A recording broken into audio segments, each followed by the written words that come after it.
You know that feeling when you walk into a new environment, maybe a new job, or, well, a university campus, and you just know almost instantly if you belong? Mm-hmm.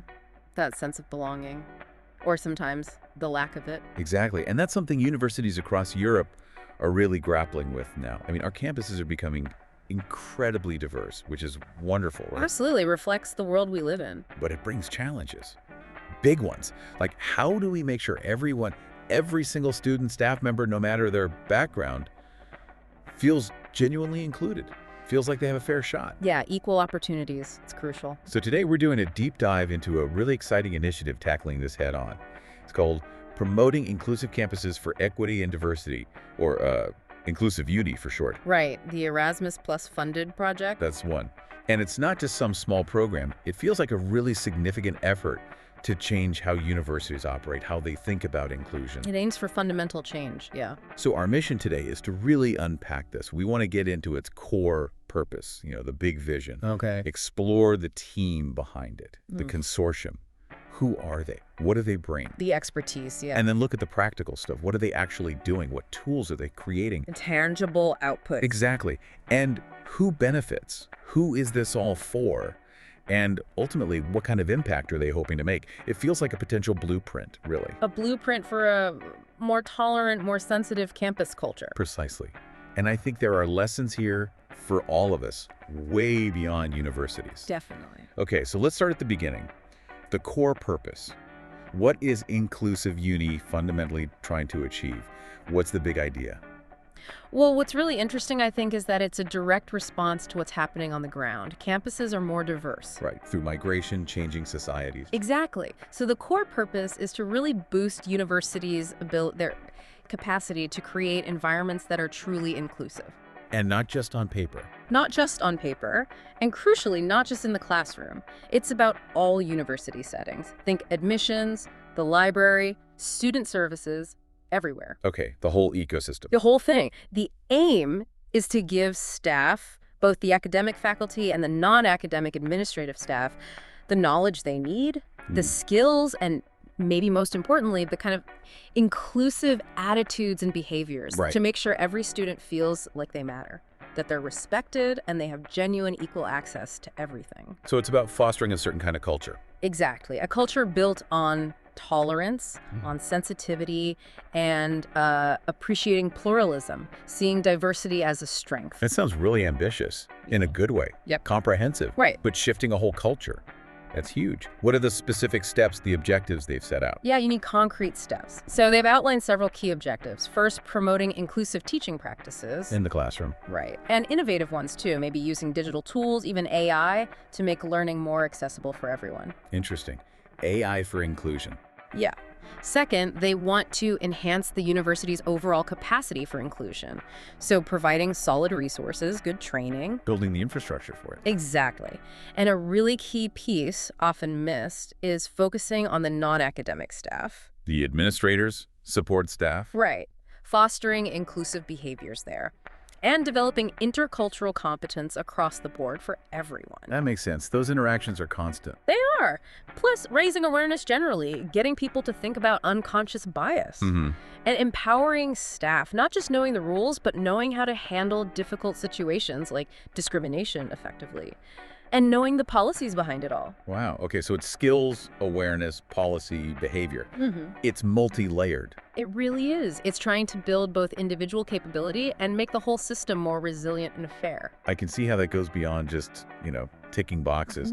It feels like empowering people to be part of the solution.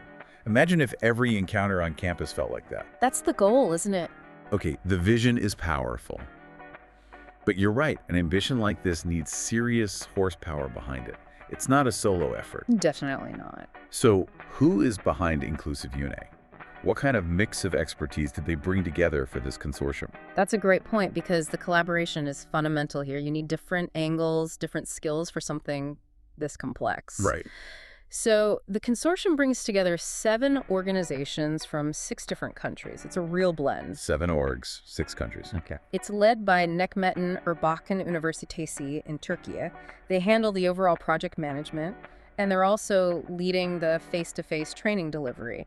They have experience with these big educational projects. Got it, the anchor. Yeah. Then you have MB Effecto Group from Lithuania. Now, they're an SME, a small medium enterprise. Oh, interesting. Not a university. Exactly. And that's important. They specialize in training and education services, so they bring, maybe more agility in designing programs and getting the word out, disseminating the results. Practical know-how. Right. Then there's the Western Balkans Institute from Serbia. They're an NGO, non-governmental. Oh. Their expertise is in development, education, and social inclusion. So they bring that community focus, that ground-level perspective, especially for quality assurance and managing risks, making sure it's relevant. Connecting to real-world needs. Makes sense. Then for the tech side, Universität Paderborn from Germany. They're a university known for research in e-learning and digitization. Ah, so they're building the online course. Exactly. They're leading the development of that big online Moodle course, making sure it's robust, and uses tech effectively for learning. Okay. Universidade do Minho from Portugal contributes expertise in communication and cultural studies. Vital for making the content culturally sensitive and, well, effective across different contexts. Getting the messaging right. Precisely. Then Uniwersytet Marii Curie-Skłodowskiej in Poland, a large public university. They bring strength in pedagogy, psychology. Understanding how people learn and behave. Right. They're leading the development of that big guidebook of inclusive practices. And they've done accessibility projects before, so that experience is valuable. Okay, the practical handbook. And finally, Kahramanmaraş İstiklal University, also from Turkey, a newer state university, but with a really strong commitment to inclusion. Their location in a region dealing with recent reconstruction challenges adds a unique and important perspective. They're co-leading the face-to-face training with the lead partner. Wow, that really is a diverse lineup. It's not just universities talking to universities. You've got the SME, the NGO. What's the big advantage of that mix? Why not just keep it academic? Well, that's the beauty of it, I think. It guarantees a more holistic approach. Holistic, okay. The universities bring the academic rigor, the research background. The SME brings the practical training design, the speed, maybe the market awareness for getting things out there. Yeah. And the NGO brings that crucial community connection, the social inclusion expertise, making sure it's grounded. So it covers all the bases. Pretty much. And having partners from 6 different countries, that transnational aspect is key.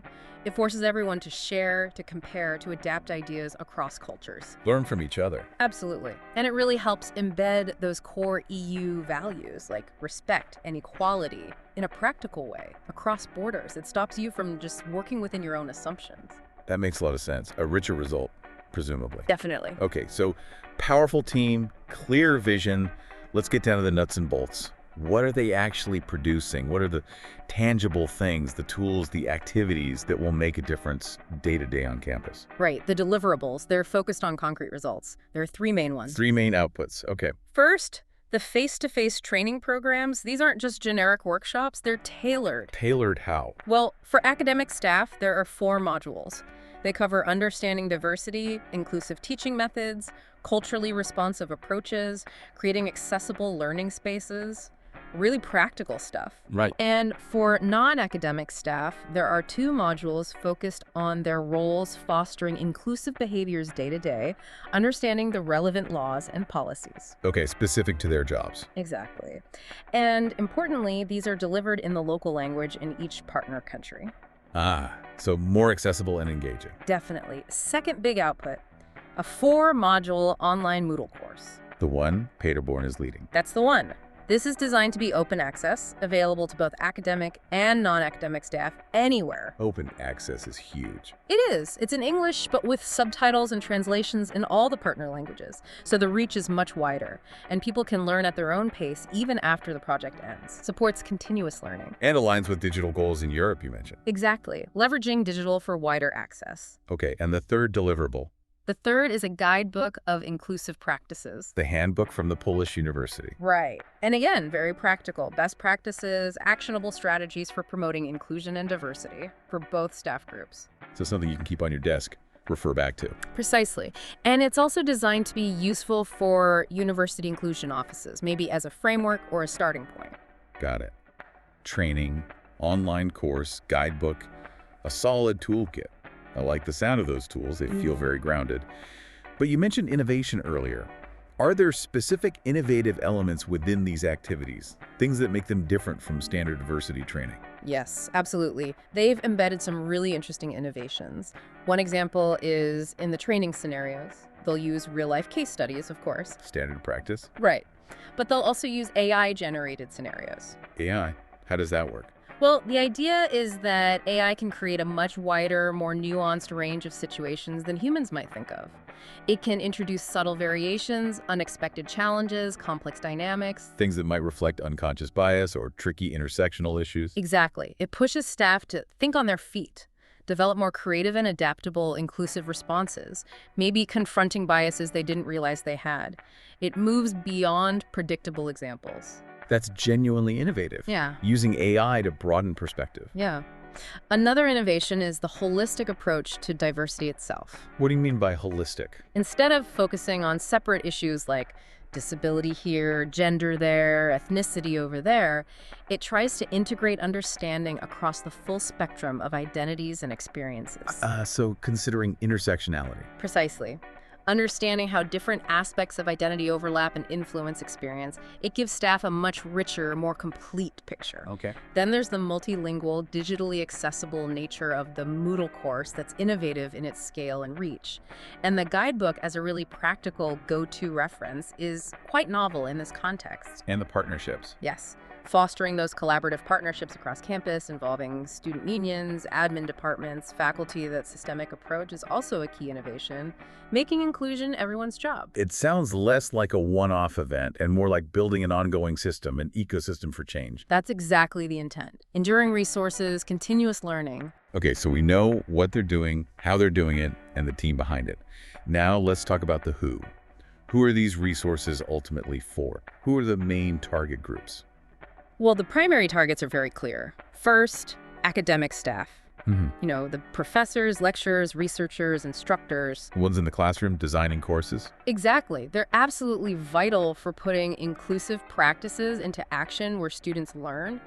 Second primary group, non-academic staff. All the administrative and support roles? Right. People in admissions, registry, HR, security, libraries, everyone who shapes the student experience outside the classroom.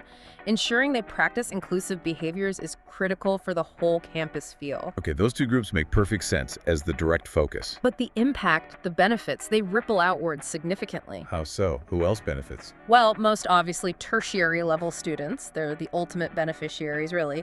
They should experience a more supportive, more inclusive learning environment. Which hopefully leads to better outcomes for them. Exactly. Better academic success, feeling like they belong, better well-being overall. Then, beyond the participating universities, policymakers, and other educational institutions, schools, vocational colleges can potentially adapt these tools and findings. So it could influence the broader education system. That's the hope. Even local communities and businesses might benefit through dissemination events that promote these ideas more widely. Taking inclusion beyond the campus gates. Yeah. And fundamentally, it aims to benefit individuals from marginalized groups specifically by fostering greater understanding and appreciation of difference across society. Right. And finally, the research community benefits too, through new studies and publications that come out of the project, pushing forward the knowledge in this field. Wow, that's a broad spectrum of impact. From the individual student right up to policy and research, it's an incredible reach. But here's a common challenge. Projects end. Funding runs out. How does Inclusive Uni plan to make sure this impact lasts? How do they ensure sustainability? That's a critical question, and sustainability was definitely baked into the project design from the start. It wasn't an afterthought. Okay, how? Several ways. First, the deliverables themselves, the training modules, the guidebook, they're designed to be integrated into the partner university's regular onboarding programs for new staff. So it becomes part of the standard procedure. Exactly. That helps maintain an inclusive culture long-term, embedding it in the institution. Second, the online resources, the Moodle course, the guidebook, will be kept openly accessible online for at least 3 years after the project finishes. Open licenses? Yep, open licenses, meaning free access for anyone, anywhere, to keep using and learning from these high-quality materials. That massively extends the lifespan and reach. Good. No paywalls. Right. The project's results are also meant to inspire other universities to develop similar initiatives and provide a basis for ongoing research. Keep the momentum going. Building on the work. And they're planning specific multiplier events. These are stakeholder meetings in each country towards the end of the project. To do what? To share the results widely, get feedback, and really encourage broader adoption and adaptation by other institutions and organizations. Spread the impact. Okay, so it sounds like a solid plan for making sure the work lives on. Institutional integration, open access, ongoing research, active dissemination. That's the strategy, aiming for lasting change, not just a temporary fix. So when we step back and look at the whole picture, what's the main takeaway here? For me, Inclusive Uni feels like more than just a project. It feels like, well, a statement. A statement about what? About the power of taking a really comprehensive, collaborative, and forward-thinking approach to inclusion. It recognizes that building campuses where everyone genuinely feels they belong isn't just, a nice idea. It's a necessity. Exactly. A practical necessity for universities and maybe society to thrive in this diverse world we live in. It's about creating spaces where everyone can actually succeed. I agree. This deep dive really underscores that diversity isn't just something we have to manage on campus or in our workplaces. It's actually a massive opportunity. An opportunity for what? To enrich learning, to spark new ideas, to challenge our own assumptions, and ultimately to build stronger, more connected, more empathetic communities.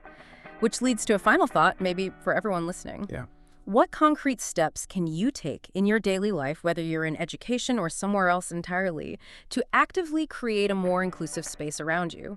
How can you move beyond just tolerating difference to truly appreciating and maybe even celebrating the diverse perspectives that make our world so complex and interesting?